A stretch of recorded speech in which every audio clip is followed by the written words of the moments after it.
Hi students, welcome to rankers world again. जैसा कि आप जानते हैं कि हम प्रॉफिट लॉस एंड डिस्काउंट की complete A to Z series चला रहे हैं और मैंने इस चैप्टर को डिवाइड करा है 15 पार्ट्स में।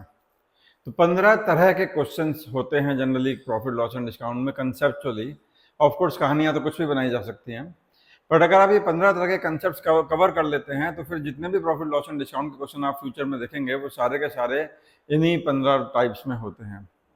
तो ये इसका सेशन 3 है जिसमें हम टाइप 11 टू टाइप 15 वाले क्वेश्चंस डिस्कस करेंगे। इसके पहले 2 सेशंस हो चुके हैं, इसी चैनल में अपलोडेड हैं, आप जाके उनको जरूर देखिए। इसके अलावा एक इन्फॉर्मेशन और लीजिए कि हमारा एक टेलीग्राम चैनल भी है जिसमें हम फ्री PDFs, आपका स्टडी प्लान, आपके जो वीडियोज हैं वो सारे के सारे उस चैनल में आपको मिलते हैं। तो चैनल का नाम हमारा है रैंकर्स वर्ड, देखिए। तो this is the name of the channel, the rankers word, और इस चैनल को आप ज्वाइन करें फ्री PDF के लिए। तो चलो बने रहें चैनल में और शुरू करते हैं हम आज का सेशन। और आज का सेशन है profit loss and discount session 3। तो it is going to be the last session of concepts. चलो देखते हैं। तो टाइप 11 के क्वेश्चंस देखिएगा। तो इस तरह के क्वेश्चंस एग्जाम में देखे गए हैं पहले भी कई बार। इसको मैंने कैटेगरी 11 में डाला है।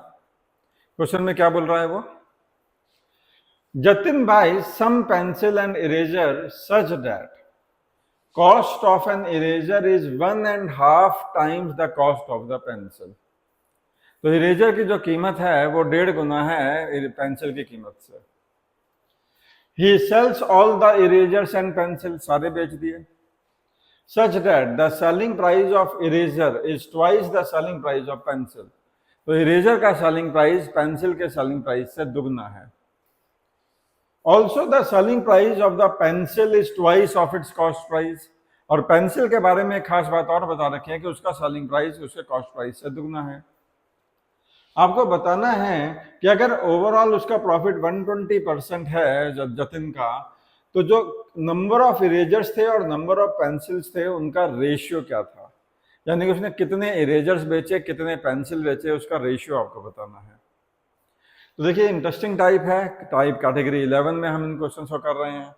तो इस तरह के क्वेश्चंस को कैसे हैंडल करना चाहिए देखते हैं, मिलके करते हैं। तो देखिए पहले बात करते हैं इरेजर्स की। अब इरेजर्स का कुछ कॉस्ट प्राइस रहा होगा और कुछ सेलिंग प्राइस रहा होगा,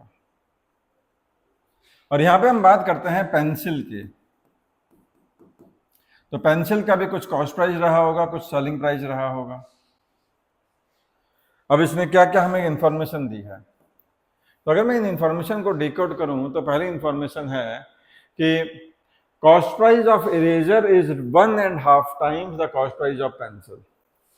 तो पेंसिल अगर X रुपीज की आती है, या हम इसको 1 रुपए की भी मान सकते हैं, तो पेंसिल अगर 1 रुपए की आती है तो इरेजर 1.5 रुपए का आता है। एग्रीड। अब यहां पे इस लाइन को पढ़िए, selling price of pencil is twice of its cost price. तो आप इस लाइन को पहले करेंगे इस क्वेश्चन में कि selling price of pencil twice है कॉस्ट प्राइस के। तो पेंसिल का जो सेलिंग प्राइस है वो उसके कॉस्ट प्राइस का डबल है। तो अगर कॉस्ट प्राइस सेलिंग पेंसिल का 1 रुपए है तो सेलिंग प्राइस 2 रुपए है। अच्छा, इरेजर आता था 1.5 रुपए का। अब आते हैं इस लाइन में, he sells all the erasers and pencils such that selling price of eraser is twice the selling price of pencil।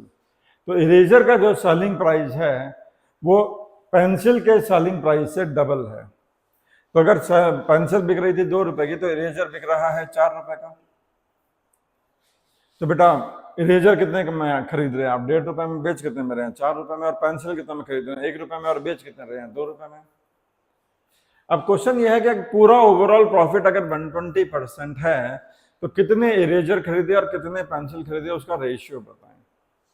तो मैं मान लेता हूं कि उसने A इरेजर खरीदे और B पेंसिल खरीदी। अगर A इरेजर और B पेंसिल खरीदेंगे तो देखिए टोटल CP कितनी पड़ेगी, जेब से कितने रुपए लगेंगे।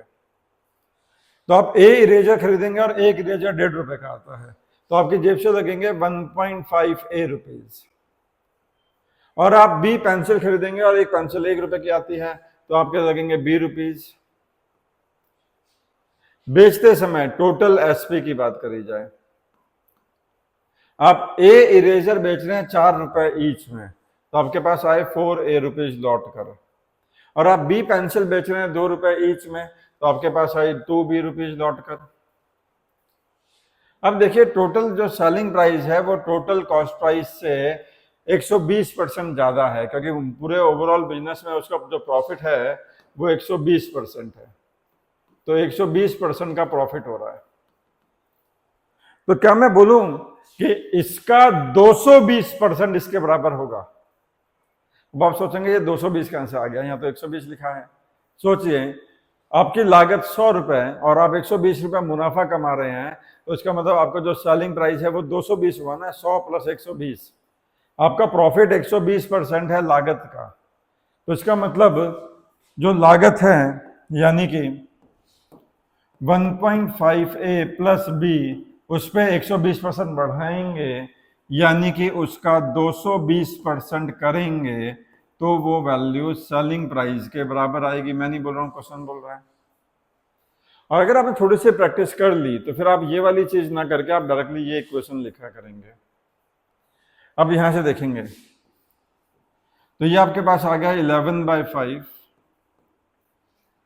क्रॉस मल्टीप्लाई कर दीजिए तो 11 into 1.5 is 16.5A plus 11B, और इसको देखेंगे ये 5 उधर जाएगा तो 20A प्लस 5B, बिल्कुल। अब इसको इधर लाएंगे तो ये हो जाएगा आपके पास 3.5A और B को इधर ले आएंगे इक्वल टू 6B। तो A अपॉन B की वैल्यू आ गई 6 अपॉन 3.5, जिसको आप 12/7 भी बोल सकते हैं। कैलकुलेशन एरर मैंने कहीं पे करा है, इसको 5 2 या 10 यहाँ करना चाहिए था, एक छोटा सा गलती कर दी है। और यहाँ पे 10 भी जब इधर आके माइनस होगा तो यहाँ पे सिर्फ B बचेगा, तो 6B नहीं होगा, सिर्फ B बचेगा। और A अपॉन B यहाँ से आपके पास आ जाएगा 1 अपॉन 3.5 यानी कि 2/7। तो इस क्वेश्चन का आंसर बैठेगा ऑप्शन सी 2/7। आपको इरेजर और पेंसिल का ही रेशियो बताना था, 2/7 आपका आंसर आ गया है। आई होप आपको ये टाइप समझ में आया हो।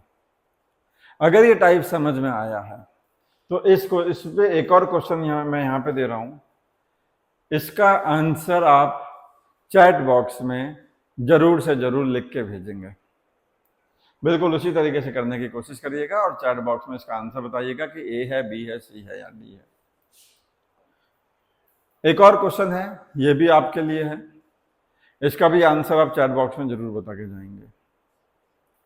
चलिए अगले टाइप में आ जाते हैं। ओके, तो अब हम आते हैं नेक्स्ट कैटेगरी में, जो है कैटेगरी 12, टाइप 12 के क्वेश्चंस।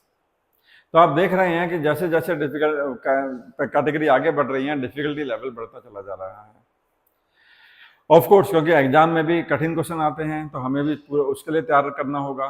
तो आप अगर ये 15 टाइप कर ली तो आपके पास A to Z आपका profit loss and discount cover हो जाता है। अब इस क्वेश्चन को ध्यान से देखते हैं क्या कह रहा है ये क्वेश्चन। ये क्वेश्चन कह रहा है कि फातिमा के पास 60 टॉय थे, 60 टॉय थे आइडेंटिकल।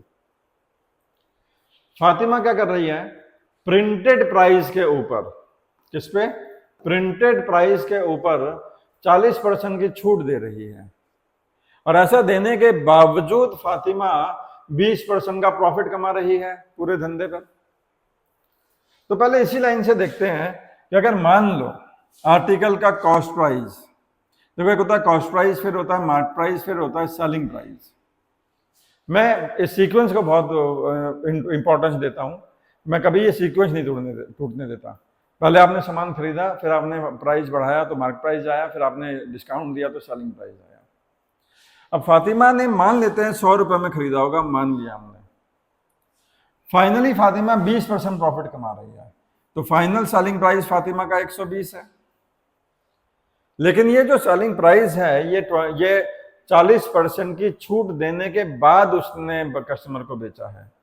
तो जो प्रिंटेड प्राइस होगा, जो स्टिकर प्राइस होगा, जो मार्क प्राइस होगा, जो लिस्ट प्राइस होगा, सबका एक ही है, सबका मतलब उस पर अगर 40% की छूट दी गई है, 40% का डिस्काउंट दिया गया है, तब जाके फातिमा ने ये 120 में बेचा है।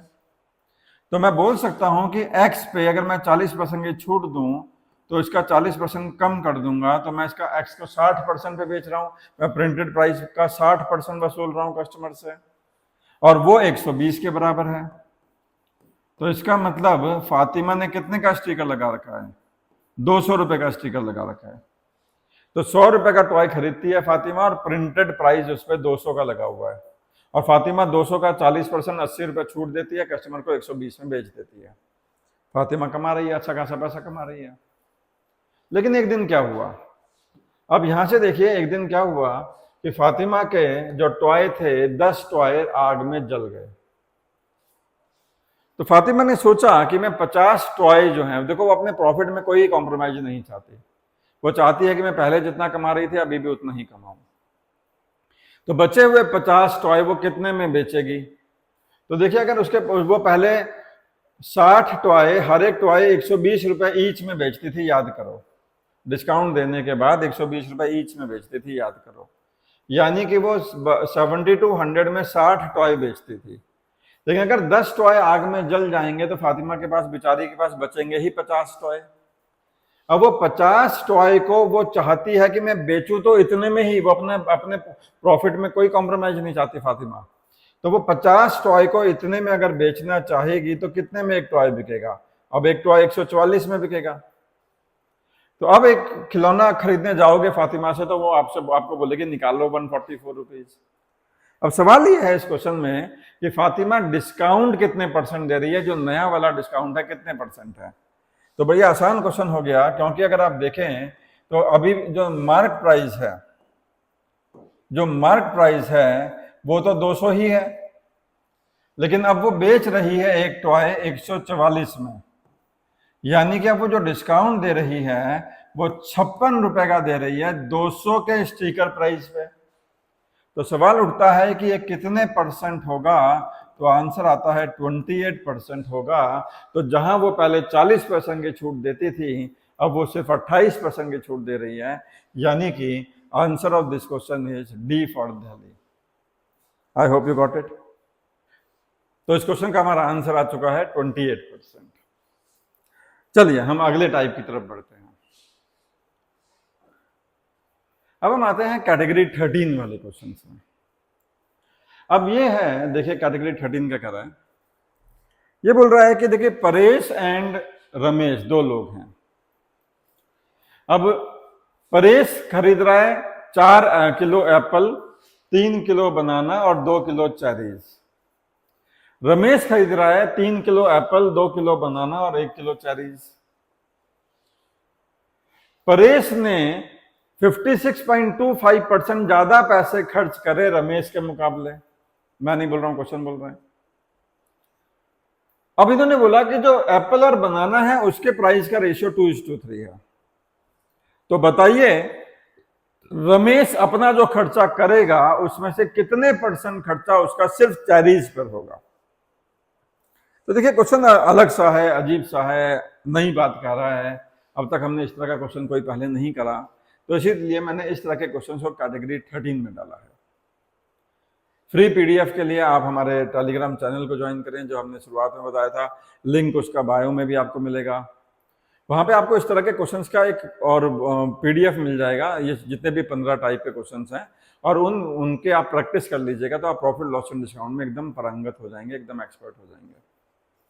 तो फिलहाल इस क्वेश्चन में आते हैं, कैटेगरी 13 वाले क्वेश्चन में आते हैं। तो देखिए क्या कह रहा है कि परेश और रमेश दो लोग हैं। अब देखो एप्पल है हमारे पास, बनाना है हमारे पास, और चेरी है हमारे पास। मान लो कि एक एप्पल आता है 2x रुपीज का, एक बनाना आता है 3x रुपीज का, क्योंकि आपको यहां पे दिया था कि एप्पल और बनाना का जो प्राइस का रेशियो है वो 3:2 है, और एक चेरी आती है y रुपीज के। ये प्राइस है एक आर्टिकल का। अब देखो परेश ने क्या करा, परेश ने 4 किलो एप्पल खरीदे, तो इसका मतलब ये एक एक किलो का प्राइस है, एक एक एक एक एप्पल नहीं, 1 किलो एप्पल, 1 किलो बनाना, 1 किलो ये।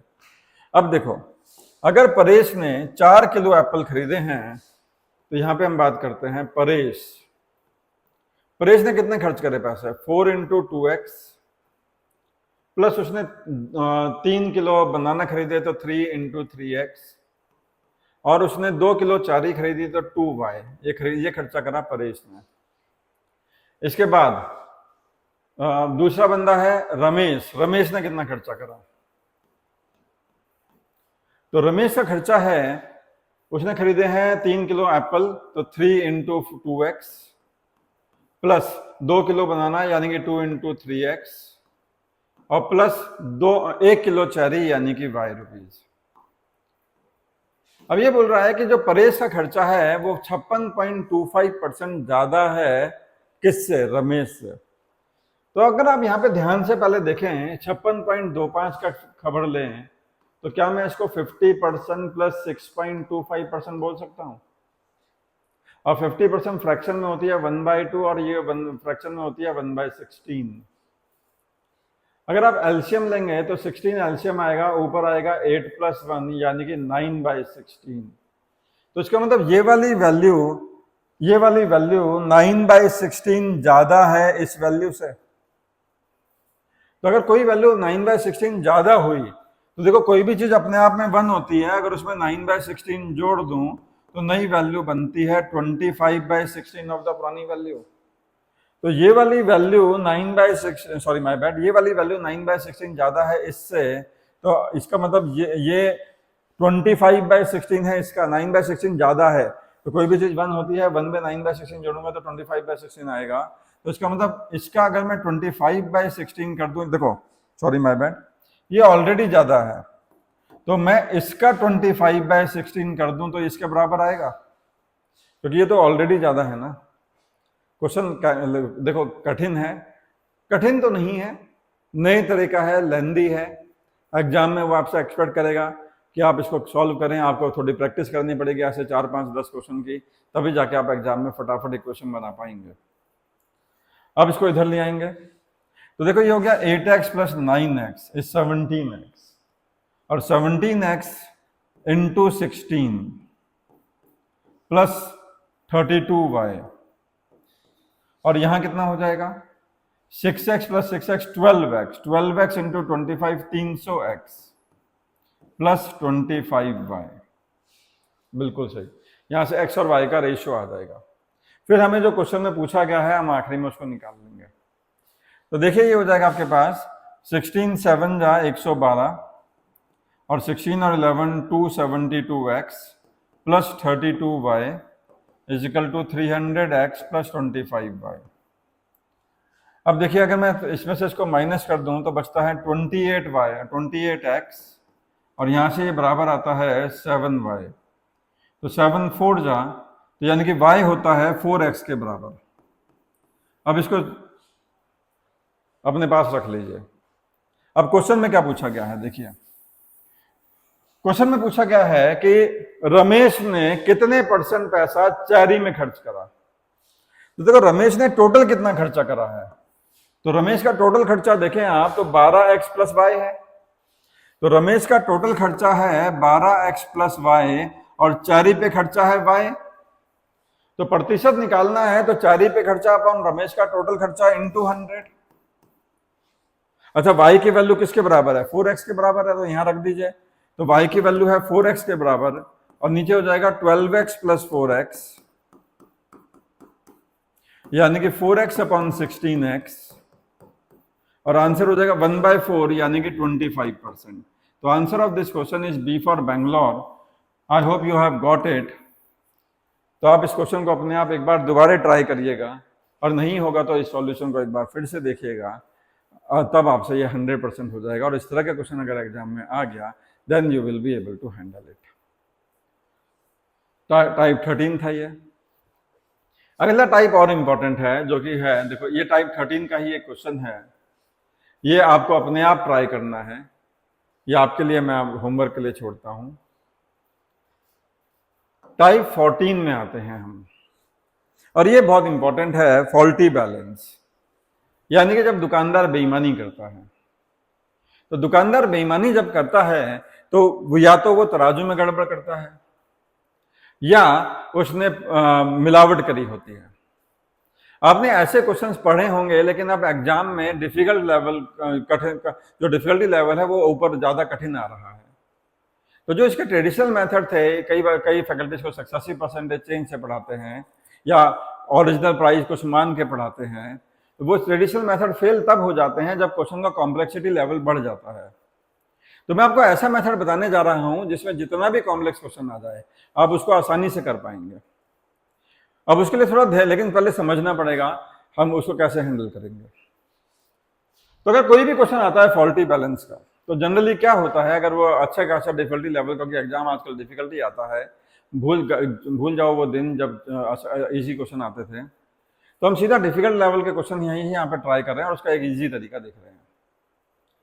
तो क्या करता है वो एक ही आर्टिकल पे प्राइस भी बढ़ा देगा, उसी पे डिस्काउंट भी दे देगा, उसी पे मिलावट भी कर देगा, उसी का अंडरवेइंग भी कर देगा, तराजू में गड़बड़ भी कर देगा, और फिर आपसे पूछेगा कि अब बताओ नेट प्रॉफिट या लॉस परसेंट क्या है। जैसे इस क्वेश्चन को देखिए, इस क्वेश्चन में 1 किलो चीनी के बजाय वो 900 ग्राम चीनी देता है, तो इसमें तराजू में गड़बड़ करी हुई है। आप जाओगे अंकल जी 1 किलो चीनी दे दो, वो बोलेगा निकालो 1000 रुपए, यानी जो भी पैसा होगा 1 किलो चीनी का, मुझे नहीं पता कितने रुपए की बिक रही है, 40 रुपए किलो, 50 रुपए किलो, लेकिन तोलते समय आपको 900 ग्राम चीनी देके भगा देगा, क्योंकि इसमें तराजू में गड़बड़ करी हुई है और आपको पता ही नहीं चलेगा। तो वो बेईमानी कर रहा है। उसी समय वो 25% दाम भी बढ़ा रहा है, और उसी समय वो 10% छूट भी दे रहा है, डिस्काउंट भी दे रहा है कस्टमर को। तो इस पूरे धंधे में उसका प्रॉफिट या परसेंट या लॉस परसेंट कितना है? तो ऐसे क्वेश्चन को करने का सबसे बेहतरीन तरीका मैं आपको बताता हूं। क्या करिएगा आप, ऐसा क्वेश्चन अगर कॉम्प्लेक्स आता है तो आप एक काम करिए, आप ऊपर लिखिए सीपी और नीचे लिखिए एसपी। अब देखिए, सीपी का मतलब जो जेब से लगा और एसपी का मतलब जो कस्टमर से वसूला। अब आर्टिकल पे 3 चीजें हैं, एक बेईमानी कर रहा है, दूसरा प्राइस बढ़ा रहा है, तीसरा डिस्काउंट दे रहा है। आप इन तीनों को independently, and I hope you understand the meaning of the word independently, यानी कि एक एक करके देखेंगे, और जब एक को देख रहे होंगे तो दूसरे को, बाकी दोनों को भूल जाएंगे, फिर इसको देखेंगे तो बाकी दोनों को भूल जाएंगे, और इसको देखेंगे तो बाकी दोनों को भूल जाएंगे। और आप क्या करेंगे, सीपी ऊपर, यानी कि जेब से लगा जो ऊपर, और जो कस्टमर से वसूला वो नीचे। अब सोचो, अगर हम सिर्फ, आप भूल जाओगे प्राइस बढ़ाया, भूल जाओगे डिस्काउंट दिया, सिर्फ बेईमानी पे फोकस करो, इंडिपेंडेंटली सिर्फ बेईमानी पे फोकस करो, तो अगर कस्टमर 1000 ग्राम सामान मांगने आता है तो आप उसको 900 ग्राम देते हैं, तो आपका खुद का खर्चा किस पे आया होगा? ऊपर मतलब आपकी लागत, आपका खर्चा आया 900 ग्राम पे, क्योंकि आपने कस्टमर को कभी एक किलो दिया ही नहीं चीनी, आपने तो 900 ग्राम दी, खर्चा, आपका खर्चा तो 900 ग्राम पे आया होगा, तो आपकी लागत ऊपर, जो आपकी जेब से लगा वो ऊपर, और कस्टमर से वसूले जो नीचे। आप बोलेंगे नहीं नहीं, हम तो कस्टमर से 2500 वसूल रहे हैं, सॉरी 25% बढ़ा के वसूल। मैं बोलूंगा उसको भूल जाओ, भूल जाओ कि अभी आपने दाम बढ़ाए थे, भूल जाओ आगे की सारी बातें, भूल जाओ। इंडिपेंडेंटली सिर्फ बेईमानी अगर करते तो 900 रुपए का सामान 1000 रुपए बेचते। अब आगे बढ़ो, यहां पे एक मल्टीप्लाई का निशान लगा दो। अब सिर्फ इस पे फोकस करो, सिर्फ इस वाली लाइन पे। कौन सी लाइन पे? सिर्फ इस वाली लाइन पे। अगर आप 25% दाम बढ़ा के बेचते हैं तो इसका मतलब वो सामान जिसपे आपके 100 रुपए लग रहे हैं, आप कस्टमर से 125 वसूल रहे हैं। फिर से आप बोल सकते हैं कि नहीं नहीं सर, तो हम आगे तो डिस्काउंट भी दे रहे हैं। मैं बोलूंगा भूल जा बेटा, भूल जा, डिस्काउंट को भूल जा। इंडिपेंडेंटली सिर्फ इस पे फोकस कर, कि अगर आप 25% बढ़ा के बेचते हैं तो आप कस्टमर, आपकी जेब से कितना लगा, तो ऊपर आता है लागत और नीचे आता है जो आपने कस्टमर से वसूला। कितना वसूला? 125 मल्टीप्लाई। अब सिर्फ डिस्काउंट पे फोकस करो। अगर आप डिस्काउंट देते हैं 10%, तो आप 100 रुपए की चीज कस्टमर को 90 में बेच रहे हैं, तो ऊपर आता है लागत। अगर 100 रुपए की चीज आपको पड़ी तो आप कस्टमर को 90 में बेच रहे हैं। तो यहाँ पे आपने सिर्फ बेईमानी पे फोकस करा, यहाँ पे आपने सिर्फ प्राइस बढ़ाने पे फोकस करा, और यहाँ पे सिर्फ आपने डिस्काउंट पे फोकस करा।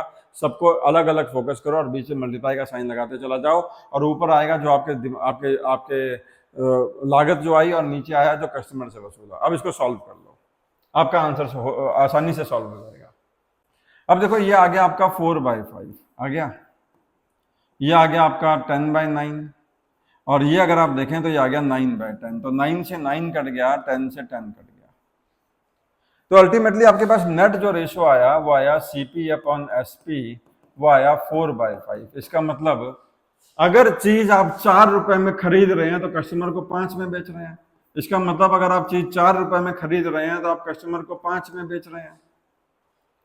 CP/SP का रेशो 4/5 आ गया। तो CP अगर 4 है तो SP 5 है। तो आपका प्रॉफिट परसेंट कितना हुआ? तो आपने 1 रुपए कमाए, 4 रुपए कमाए इनटू 100, तो आपका प्रॉफिट परसेंट बैठा 25%। तो इस क्वेश्चन का आंसर आपका बैठा ऑप्शन ए 25%, और क्वेश्चन आपका सॉल्व हो गया है। आई होप आपके समझ में आया। आगे बढ़ा जाए।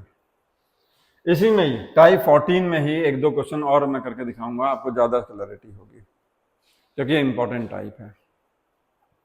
तो देखिए, after mixing 4 kg impurity in every 25 kg food grain, अब 25 किलो फूड ग्रेन पे 4 किलो इम्प्योरिटी मिला दे रहे हैं। उसके बाद क्या कर रहे हैं? आप 20% का डिस्काउंट दे रहे हैं कस्टमर को। उसके बाद क्या कर रहे हैं? आप एक ऐसा तराजू यूज कर रहे हैं जो 1 किलो के बजाय कस्टमर को सिर्फ 800 ग्राम देता है, यानी कि 0.8 kg देता है। आप बेईमानी कर रहे हैं, तराजू में भी गड़बड़ कर रहे हैं, मिलावट भी आप कर चुके हैं, लेकिन डिस्काउंट तो दे ही रहे हैं। यहाँ थोड़ी आपने ह्यूमैनिटी का काम दिखा दिया, लेकिन बाकी तो आपकी बेईमानी ही बेईमानी है। क्वेश्चन है इस पूरे धंधे में आपका प्रॉफिट परसेंट कितना है। अगर आप इस क्वेश्चन को किसी और मेथड से करने गए तो आप मरेंगे, क्योंकि बहुत कॉम्प्लेक्स क्वेश्चन ही हो जाने वाला है।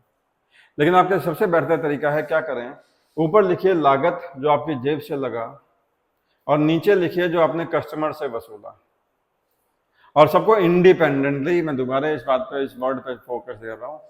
सिर्फ अगर आपसे मिलावट करते हैं तो 25 किलो फूड ग्रेन को आप 29 बना के बेच रहे हैं, क्योंकि 4 किलो इम्प्योरिटी मिला दिया।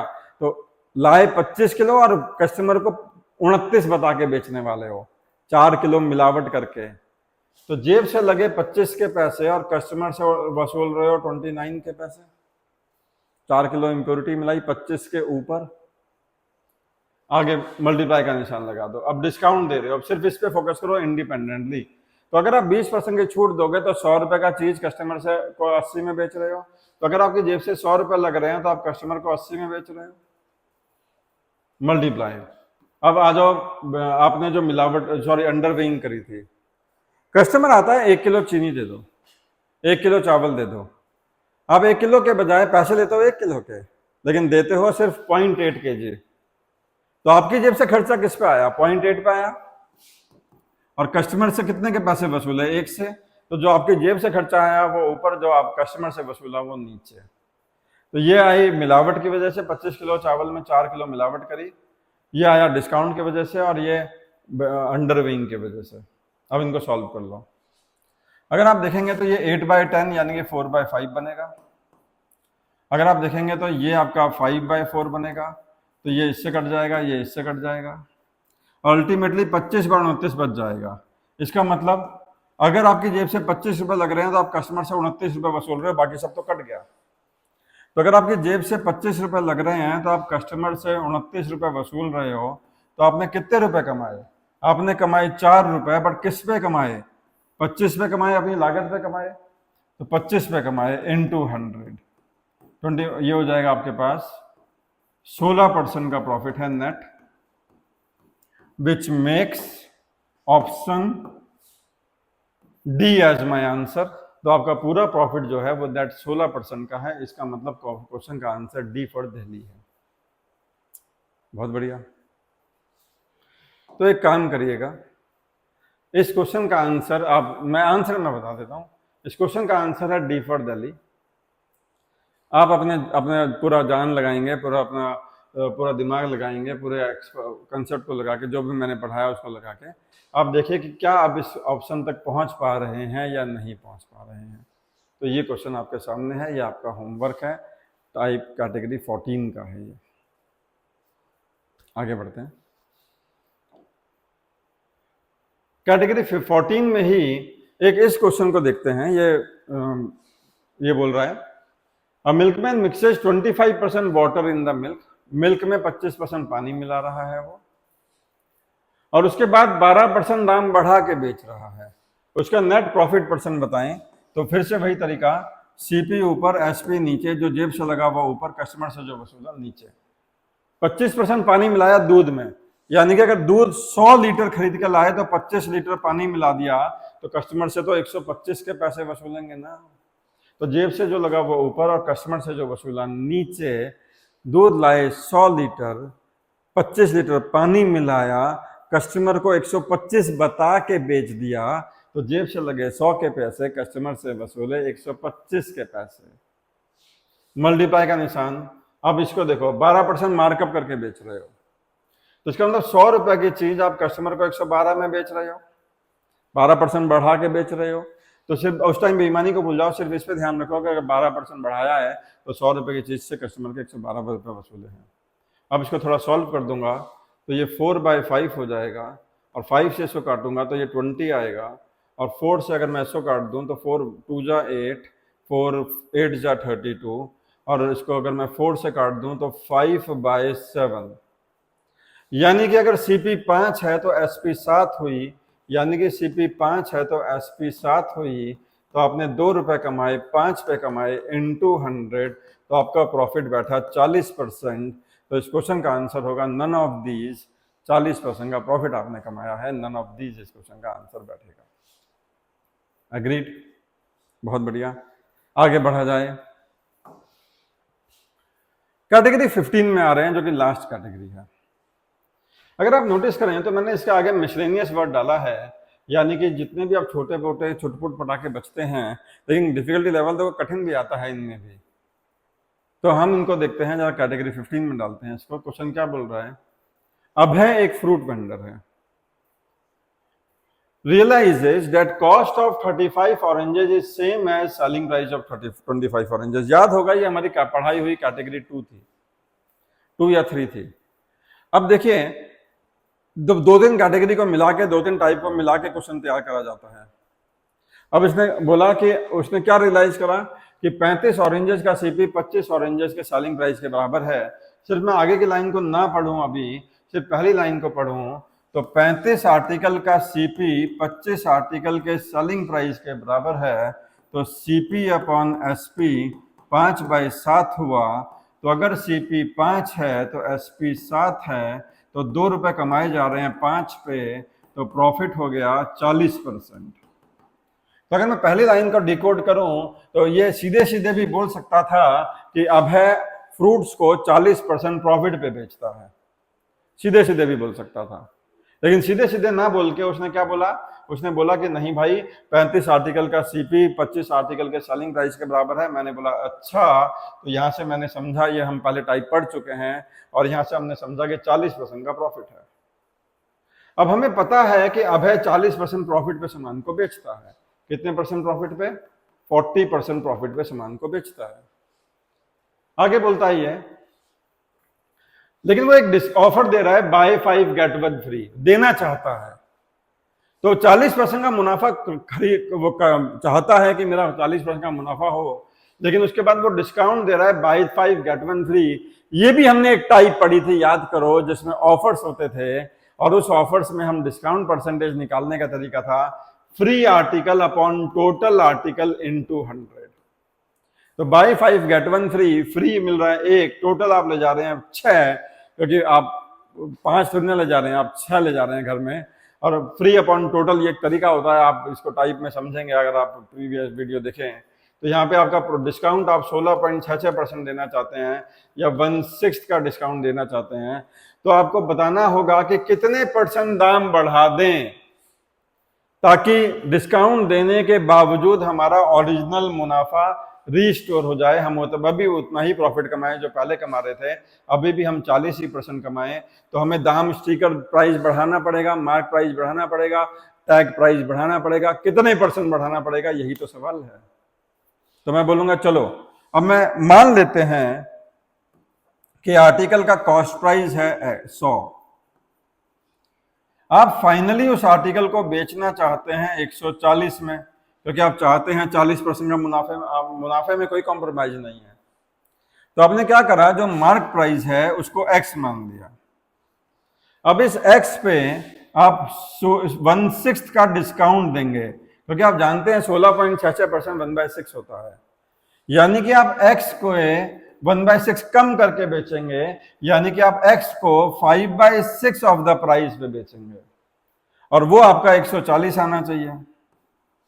आई होप आपको ये 5/6 समझ में आया। किसी भी चीज को 1/6 कम करते हैं तो नई वैल्यू इज 5/6 ऑफ द पुरानी वैल्यू। मार्क प्राइस x है, देखो मैं सीक्वेंस नहीं तोड़ता, पहले CP फिर MP फिर SP। आप 100 रुपए में खरीद रहे हैं, 140 में बेच रहे हैं कस्टमर को, और आप मार्क प्राइस आपने x माना, आपने माना उस पर 16.66% की छूट दी, बाय 5 गेट 1 फ्री, याद करो। तो इसका आपका 5 से काटोगे तो 5 2 8 x की वैल्यू आ जाएगी, कितना हो गया 4 12 168, यानी कि आपका स्टिकर प्राइस 168 होना चाहिए। और अगर ये 168 है तो ये मार्क प्राइस से कितने % बढ़ा के आपने लगाया है, तो आपने 68% बढ़ा के लगाया है। तो इस क्वेश्चन का आंसर आपका बैठा 68% आपने दाम बढ़ा के लगाया है, तो इस क्वेश्चन का आंसर है ऑप्शन डी। आई होप आपको ये समझ में आया। ये था कैटेगरी 15। इस क्वेश्चन को देखते हैं। अब इस क्वेश्चन में क्या बोल रहा है वो, A retailer marks an item 80% above the cost price. Okay, फिर वो 2 डिस्काउंट दे रहा है, 20% और 10% का। आपको याद होगा सक्सेसिव डिस्काउंट वाला भी हमने एक टाइप करा था, टाइप 9 या टाइप 10 था वो, तो आप जाके पुराने वीडियो देखें, पूरा प्रॉफिट लॉस एंड डिस्काउंट हो जाएगा अगर आपने ये पूरे 3 वीडियो देख लिए तो। अब इस क्वेश्चन को देखिएगा, 100 रुपए की चीज है, 80% दाम बढ़ाए तो स्टिकर प्राइस हो गया 180, फिर आपने 2 डिस्काउंट दिए, पहले इस पे 20% छोड़ा, तो 18 दूनी 36 रुपए कम कर दोगे, तो 36 रुपए कम कर दोगे तो 144 रुपए हो जाएंगे। अब इस नई वैल्यू पे 10% छोड़ा, सक्सेसिव डिस्काउंट का मतलब यही होता है, आप पहले 20% कम करेंगे, उस नई वैल्यू पे 10% कम करेंगे। तो 180 का 20% 36 रुपए कम करा, 144 आया, 144 का 10% 14 रुपए 40 पैसे कम करा, तो 14 रुपए 40 पैसे कम करोगे तो 129.6 आ जाएगा, यानी कि फाइनली आप ये आर्टिकल कितने में बेच रहे हैं, 129.6 में बेच रहे हैं। तो अगर क्वेश्चन सिर्फ इतना भी हो सकता था कि बताइए नेट प्रॉफिट % कितना हुआ, तो 100 रुपए की चीज अल्टीमेटली 129.6 में जा रही है, तो नेट प्रॉफिट 29.6% का हुआ, तो नेट प्रॉफिट 29.6% का हो रहा है। अब क्वेश्चन क्या बोल रहा है, अगर आपने प्रॉफिट कमाया है इतने रुपए का, तो बताइए मार्क प्राइस क्या होगा। तो अगर आपने इतने रुपए का प्रॉफिट कमाया है तो मार्क प्राइस बताइए। अब ध्यान से देखिए, अगर मार्क प्राइस 180 है तो प्रॉफिट है 29.6 रुपीज का, तो मार्क प्राइस क्या होगा अगर प्रॉफिट 13320 हो। समझ में आया क्वेश्चन, कि अगर प्रॉफिट 29.6 का है तो मार्क प्राइस 180 है, तो प्रॉफिट अगर इतना हुआ तो मार्क प्राइस क्या होगा। यूनिटी मेथड लगाइए, इतनी टॉफियां इतने की आती हैं तो इतनी टॉफियां कितने की आएंगी, तो अगर इतनी टॉफियां इतने की आती हैं तो एक टॉफी कितने की आएगी, एक टॉफी आएगी 180/29.6 की, तो इतनी टॉफियां कितने की आएंगी, तो मल्टीप्लाई कर देंगे 13320 से। आई होप आपके समझ में आ रहा है। अगर आपने ये डेसिमल हटाया तो आप एक जीरो और बढ़ा सकते हैं। अब आपको इसको सॉल्व करना है खाली। अब सॉल्व कैसे करेंगे? तो देखिए, अगर आप देखें तो ये आपका बन रहा है 37 से कट रहा है, 37 8 जा ये होता है, और ये आपका है 1111 इंटू कितने जा 111 से अगर मैं इसको काटूंगा तो 111 इंटू 12, बिल्कुल। तो ये 111 इंटू 12 से जा रहा है, तो आपका ये 37 3 जा इससे कट रहा है। और अगर आप देखें तो ये 4 2 जा 4 3 जा, और 2 से काटेंगे तो 90, तो आपकी ये वैल्यू आ रही है कुछ 9 9 जा 81, तो 81 के बाद 4 जीरो, तो 81,000 आपका आंसर बैठेगा। ऑप्शन सी आपका आंसर बैठेगा। तो कैलकुलेशन खैर आपका काम है, आप इसको कैलकुलेशन को करेंगे और अल्टीमेटली आपका आंसर आया सी फॉर कलकत्ता। आई होप आपको कंसेप्ट समझ में आया होगा कि मैंने इसको करा कैसे है। तो देखिए, ये आपका कैटेगरी 15 था। याद रखिए कि आप देखो, ये आपका होमवर्क है, आप इसको करके लाएंगे। इसका करके मतलब आप इसको जो चैट बॉक्स है उसमें आंसर जरूर छोड़ के जाएंगे। ये टेलीग्राम चैनल का लिंक है हमारा, आज ही ज्वाइन करें इसको और इस चैनल में बने रहें, क्योंकि इस चैनल में जो भी हम कंसेप्ट कराएंगे वो A to Z होगा और हम उसको कंप्लीट कंसेप्ट, इस चैनल के बाहर आपको बाहर ज़्यादा ज्ञान देने की जरूरत होगी नहीं। Bye bye, thank you.